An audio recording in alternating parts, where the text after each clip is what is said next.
വളരെ പ്രധാനപ്പെട്ട ഒരു തീരുമാനം ഇറാൻ എടുക്കുന്നുണ്ട്. അമേരിക്കൻ ആക്രമണത്തിൽ കൊല്ലപ്പെട്ട ആയത്തുള്ള അലി ഖംനയുടെ മകൻ ഇറാനിലെ പരമോന്നത നേതാവാകും. ഇറാനിലെ ഇസ്ലാമിക പണ്ഡിത സഭയുടേതാണ് തീരുമാനം. മുജ്തബ ഖമനേയി, അതാണ് അദ്ദേഹത്തിന്റെ പേര്.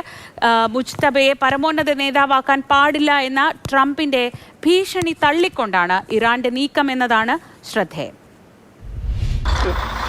പശ്ചിമേഷ്യയെ അശാന്തിയിലേക്ക് തള്ളിവിടുന്ന യുദ്ധം 10ാം ദിവസത്തിലേക്ക് കടക്കുമ്പോഴും അമേരിക്കൻ ഭീഷണികളോട് വഴങ്ങാനില്ലെന്ന വ്യക്തമായ സൂചനയാണ് ഇറാൻ നൽകുന്നത്. അയത്തുള്ള ഖമനിയുടെ രണ്ടാമത്തെ മകൻ മുജ്തബ ഖമനേയി ഇറാന്റെ പരമോന്നത നേതാവാകുമ്പോൾ അത് അമേരിക്കയ്ക്കും ഇസ്രയേലിനുമുള്ള സന്ദേശം കൂടിയാണ്.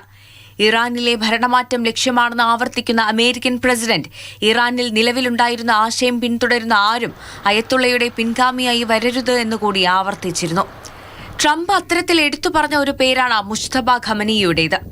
57-കാരനായ മുജ്തബ ഹുസൈനി ഖമനേയി ആഗോള ഷിയ വിഭാഗത്തിന്റെ ഏറ്റവും ആദരണീയനായ മതപണ്ഡിതരിൽ ഒരാൾ കൂടിയാണ്. മുജ്തബ ഖമനേയിയുടെ നേതൃത്വം അംഗീകരിക്കുന്നതായി ഇറാനിലെ സൈനിക വിഭാഗങ്ങൾ പ്രഖ്യാപിച്ചു കഴിഞ്ഞു.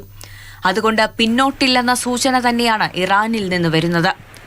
മറുവശത്ത് ആക്രമണം ശക്തിപ്പെടുത്താനുള്ള നീക്കത്തിലാണ് അമേരിക്കയും ഇസ്രയേലും. പ്രതീക്ഷിച്ചതിനേക്കാൾ വലിയ പ്രതിരോധം ഇറാന്റെ ഭാഗത്തു നിന്നുണ്ടാകുന്നു എന്നത് ട്രംപിനും തലവേദനയാണ്.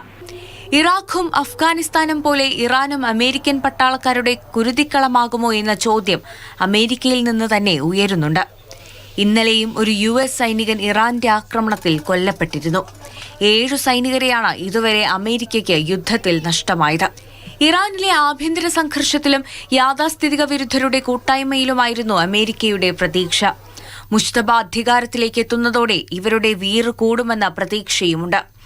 ഇറാനിലെ പെഹ്ലവി ഷാ ഭരണകൂടത്തിന്റെ കുടുംബവാഴ്ചയെ എതിർത്ത് വിപ്ലവം നയിച്ച ഖമനേയിയുടെ മരണശേഷം ആ പദവിയിലേക്ക് മകനെ തന്നെ വാഴിക്കുന്നതിൽ ഇറാനിലെ ഷിയ വിഭാഗത്തിനുള്ളിൽ തന്നെ എതിർപ്പുണ്ടെന്നും റിപ്പോർട്ടുണ്ട്.